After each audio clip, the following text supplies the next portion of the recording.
loved Saturdays for 5 reasons: listening to loud music, eating jam on toast, going to the sweet shop, playing football with Danny, and watching Snotty Nigel on telly. There was one catch. He had to hoover his room. Eddie didn't mind. He put on his spacesuit and pretended he was hoovering the moon. After hoovering, like every Saturday, Eddie played his loud music. "Please turn it down," his dad asked kindly.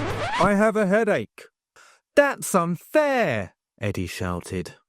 Next, it was time for jam on toast. "There's no bread, so you'll have to have cornflakes," his mum said. "That's unfair," Eddie shouted. Next, it was time for Saturday sweets. But the sweet shop was closed. "That's unfair," Eddie shouted. When they got home, Eddie knocked for Danny. It was time to play football, but Danny couldn't play. He had chicken pox. "That's unfair," Eddie shouted. Eddie got home and sat down to watch Snotty Nigel, but Snotty Nigel was interrupted by a breaking news report. "That's unfair," Eddie shouted again. Eddie went to bed really angry. This had been the worst day ever. Mum and Dad told him how much they loved him, but Eddie was too upset to reply. That night, something strange happened. Eddie woke up with a startle. He stepped into his cold back garden, and that's where he saw it. It was the missing Napper Hoover. It had 3 buttons: green, red, and blue. Eddie pressed the green button.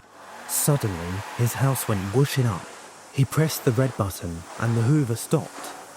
He then pressed the blue button, and his house came whooshing back out. "That was very naughty, Eddie," Eddie's mum shouted. "You're in big trouble," his dad yelled. Just then, Eddie had an idea. What if he hoovered up all the people that had annoyed him just for one night? Eddie pressed the green button. "This is for telling me to turn down my music, Dad," he said, and his dad went whooshing up the Hoover. "And this is for not giving me jam on toast for breakfast, Mum." Next, Eddie went to Danny's house. "This is for not playing football with me, Danny," he said before pressing the green button and whooshing up the whole of Danny's house. Next, Eddie marched through the high street. "This is for being shut today," he said before pressing the green button. Eddie pressed the red button, but it didn't work. Suddenly, the Hoover flew out of his hands and began whooshing up the whole of the high street. With the Hoover close behind, Eddie ran home. He knew exactly what to do. He ran to his house and changed into his spacesuit. When he ran back downstairs, things looked a little different outside. Eddie jumped out just in time. The Hoover had hoovered up not only his house, but the whole of the world. Bang! Went the Hoover.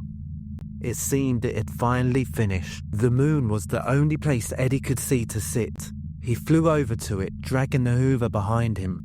Eddie looked at all of the stars. The things that had annoyed him that day suddenly didn't seem so annoying. He pressed the blue button, but nothing happened. He closed his eyes and began to cry. Suddenly, the Hoover started making strange sounds again. The next thing he knew, Eddie was back in his bed. Was it just a dream? He wondered. He ran downstairs to the kitchen and hugged his mum and dad. "Sorry for being mean yesterday," he said. "It will never happen again. I promise."